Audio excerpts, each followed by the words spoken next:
안녕하십니까. DTS 교육방송입니다. 오늘은 인권 보장과 헌법에 대한 그 두 번째 시간을 갖도록 하겠습니다. 먼저 국내의 인권 문제와 해결 방안인데요.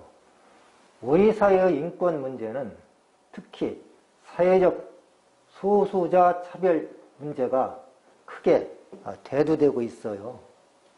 사회적 소수자 유형이라고 하는 것은 주로 이제 어떠한 사람들을 말하느냐 하면은 일단 노인 또는 장애인 또는 해외 이주 노동자 또는 결혼 이민자 또 북한 이탈 주민들 즉 탈북인이라고 하죠.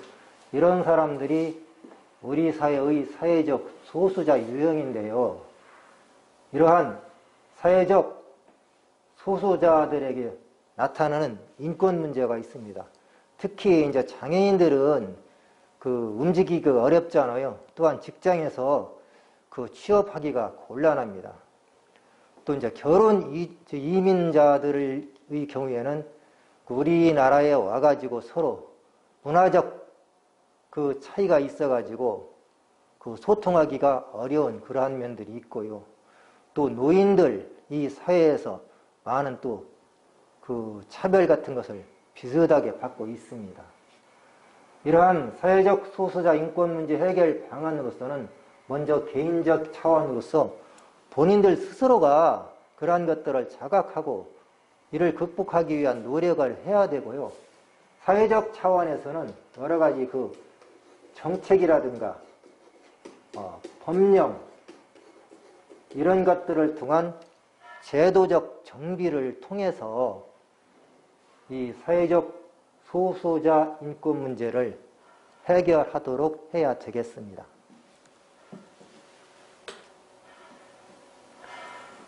또한 청소년 노동권 침해 문제가 있어요. 이 청소년들에게는 노동의 권리가 있는데 일반적으로 성인들의 노동 조건, 권리를 보장받습니다. 여기에 더불어서 청소년을 위한 특별한 규정이 근로기준법에 보장되어 있어요.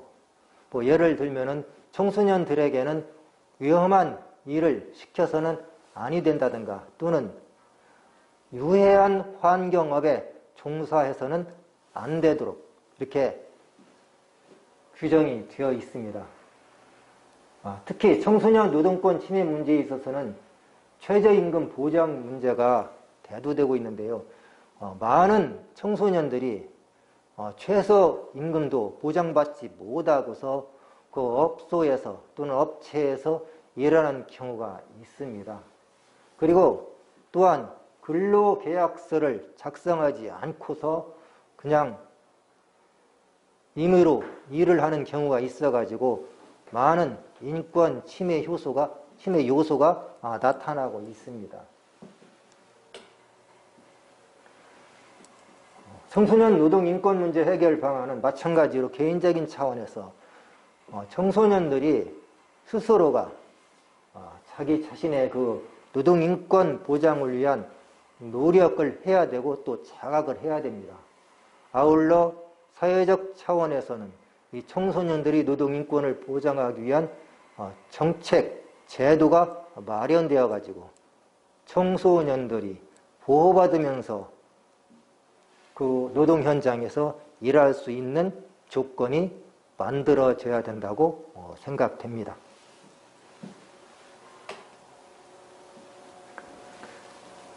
이번에는 이제 세계 인권 문제의 양상과 해결 방안에 대해서 살펴보도록 하겠는데요.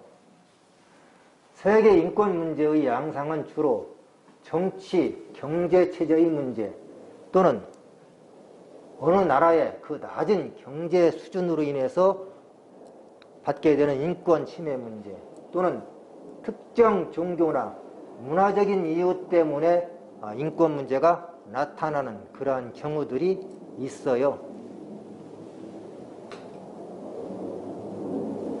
그러한 세계 인권 문제의 사례로서는 먼저 빈곤 문제가 있지요. 그래서 특히 그 개발도상국 대륙별로 말하면은 주로 아프리카 지역, 이런 지역에서 빈곤 문제가 나타나 가지고 하루 한 끼도 이어가지 못하는, 끼니도 이어가지 못하는 그러한 현상이 나타나 가지고 그러한 것들이 결국에는 여러 가지 문제를 나타나게 하고 있습니다. 또한 인종차별, 성차별, 또 아동, 노동, 난민의 생존권 문제, 이러한 문제들이 세계 인권 문제로 대두되고 있어요. 이런 해결 방안으로서는 우리 모두가, 즉 세계 시민 모두가 다 세계 시민의식을 함양해야 되겠지요. 다시 말하면 모든 사람들이 우리 같은 시민이다. 다시 말하면 우리 동포다. 이런 생각을 가지고 함께 이를 극복하기 위한 노력을 해야 되고 도와주고 그래야 되겠고요. 인권 문제 해결을 위한 국제적인 연대가 필요합니다. 그래서 각 나라별로 아니면 각 비정부 기구들, 이러한 기구들이 서로 연합해가지고 세계 여러 곳에서 발생하고 있는 많은 인권 침해 현상들을 극복하기 위한 노력을 공동으로 함께 해야 된다고 보여집니다. 그럼 이제 문제를 한번 살펴보도록 하겠어요. 인권에 대한 설명으로 옳지 않은 것은 인간이 가지는 보편적 권리죠. 인권은. 그 다음 근대 시민혁명으로 인권의식이 신장되었다. 맞지요? 사회 정의보다는 국가 권력의 유지를 위한 것이다. 이거 좀 바꿔야 되겠죠. 그래서 국가 권력의 유지가 아닌 사회 정의를 위한 것이죠. 대부분의 현대 국가는 인권을 법으로 보장하고 있습니다. 그래서 옳지 않은 것을 고르면 3번이 되겠습니다. 2번, 다음 정책의 공통적인 목적으로 적절한 것은 여성 고용 할당제, 장애인 의무 고용, 즉 여성, 장애인, 일반적으로 사회적 소수자로 얘기가 되고 있죠. 그래서 사회적 약자를 보호하기 위한 목적으로 여성 고용 할당제, 장애인 의무 고용제, 이러한 제도가 시행되고 있습니다. 지금 현재 우리나라에서 시행되고 있는 제도지요.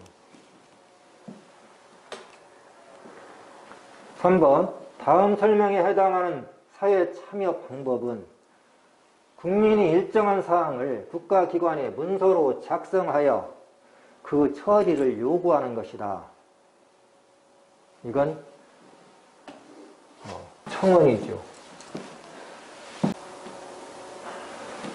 4번, 다음 대화에 나타나 있는 권리는 각 너희 회사에는 노동조합이 있니? 의에 의리? 아니, 이번에 회사 동료들과 노동조합을 만들 거야. 이 대화에 나타나 있는 권리는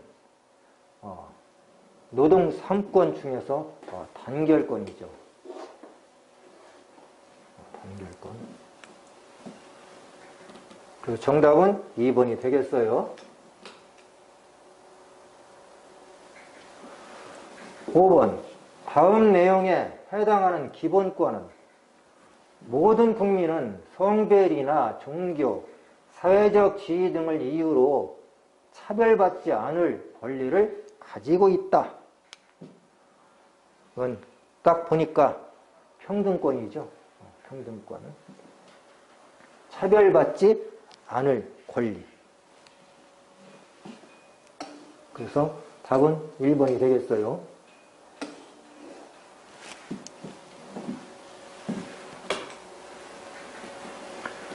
6번, 자유민주적 기본 질서를 유지하기 위한 방법으로 볼 수 없는 것은 복수 정당제 실시, 즉 일당 독재를 방해하기 위하여, 참 방해하는 게 아니라 일당 독재를 막기 위하여 복소 정당제를 실시하죠.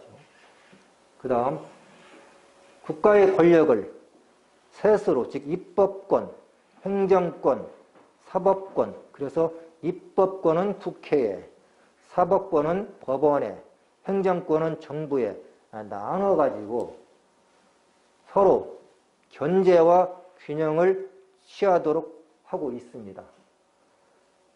또 실질적 법치주의 실천, 다시 말해서 법에 의한 통치를 하게 되는 것이죠.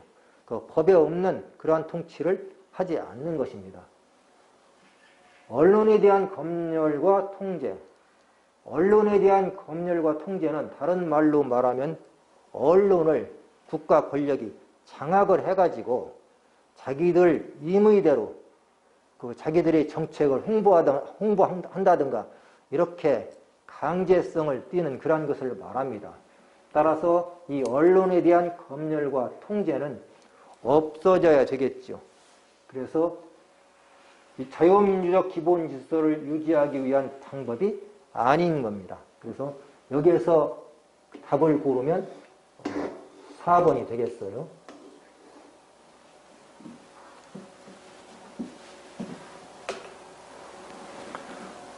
7번입니다. 다음에 해당하는 근로자의 권리는 근로자가 근로조건의 개선 요구를 관철하기 위해 사용자에게 압력을 행사할 수 있는 권리이다. 불매운동, 감시행위 등과 같은 쟁의 행위가 있다. 우리나라 근로기준법에 보면은 근로자들 노동 3법이 있습니다. 노동 3법이 있고 그 3법 중에서 근로기준법에는 그 3개의 그 노동자의 기본 권리가 있는데 여기에 단결권, 단체 행동권, 단체 교섭권이죠. 여기서 말하는 불매운동, 감시행위 등과 같은 쟁의행위, 즉 어떻게 보면은 싸운다는 그러한 개념이 들어있어요. 그래서 여기서는 단체 행동권이 되겠습니다. 단체 행동권. 8번 사회적 약자를 보호하기 위한 정책으로 적절하지 않은 것은, 자, 사회적 약자, 노인이 사회적 약자지요. 노인의 복지제도를 확대하는 것, 이것은 사회적 약자를 보호하기 위한 정책입니다. 부자 감세제도, 부자들의 세금을 줄여준다는 거죠. 그런데 여기에서 보면은 이 부자는 사회적 약자라고 보기에는 좀 어렵습니다. 약자라고 하는 게 아니라 오히려 사회적 강자에 해당되겠죠. 그러한 사람들이 세금을 깎아준다? 안 되는 거지요. 그래서 일단은 그 8번의 정답은 2번이 되겠고요.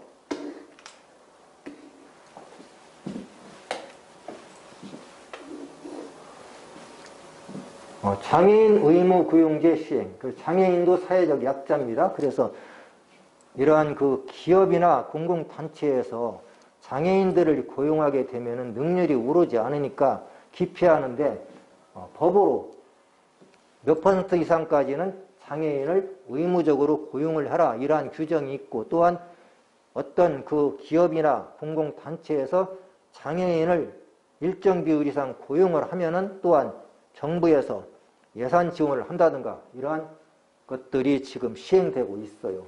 또 국민기초생활보장정책 실시,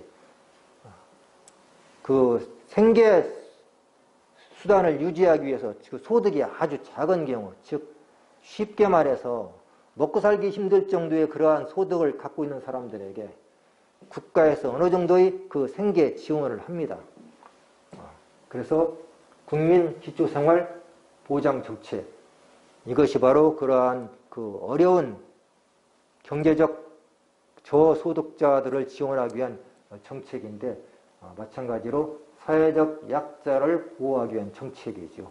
따라서 아까 얘기했듯이 답은 2번 부자 감세 제도는 아니다. 이렇게 보면 되겠어요. 9번. 다음 헌법조항이 반영된 제도는 입법권은 국회에 속한다. 행정권은 대통령을 수반으로 하는 정부에 속한다. 사법권은 법관으로 구성된 법원에 속한다. 우리나라 헌법의 내용입니다. 국가의 권력을 한 곳에 모아놓으면 너무나 방대해서 국민의 기본권이 침해될 우려가 매우 커요. 그래서 지금 모든 민주국가에서는 이렇게 국가의 권력을 세소로 나누게 되죠. 이것을 권력분립제도, 세소로 나눈다 그래서 상권 분립이라고 하고 있습니다. 그래서 답은 3번이 되겠어요. 자, 마지막 문제예요. 사회권에 대한 설명으로 가장 적절한 것은 국가의 정치에 참여할 수 있는 권리다. 참정권이죠. 차별받지 않고 동등한 인격체로서 대우받을 권리다. 평등권이죠. 기본권이 침해당했을 때 이를 구제하기 위한 권리다. 청구권이죠. 또 모든 국민이 국가로부터 인간다운 생활을 보장받을 권리이다.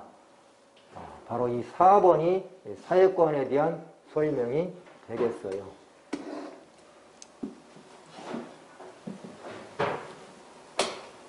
자, 오늘은 여기까지 하도록 하겠습니다.